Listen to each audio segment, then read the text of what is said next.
When people talk about breast cancer, they talk about hope. They talk about surgeries and scars and treatments and medications. They talk about fear. They talk about how challenging it is, physically, emotionally, and even spiritually. But what they don't talk about is money. They don't talk about the cost of breast cancer, or how your money runs out before your cancer is gone. They don't talk about how tens of millions of dollars are raised in the name of breast cancer, and yet so many patients struggle not just to survive, but to afford to survive. People don't talk about that, but we do, and it's why we exist.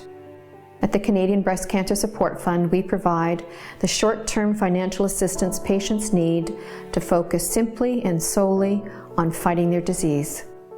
One of the reasons that I started the charity was that in speaking with breast cancer patients, I realized that the financial crisis that often comes with a breast cancer diagnosis is much more stressful than the diagnosis and treatment.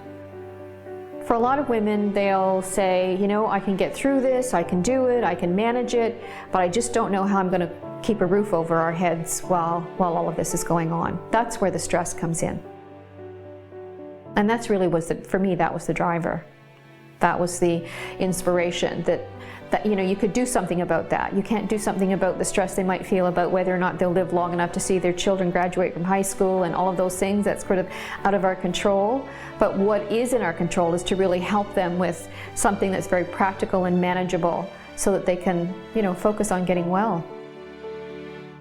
Breast cancer is hard enough without the financial burden that comes with it. Donate today and support a breast cancer patient in your community.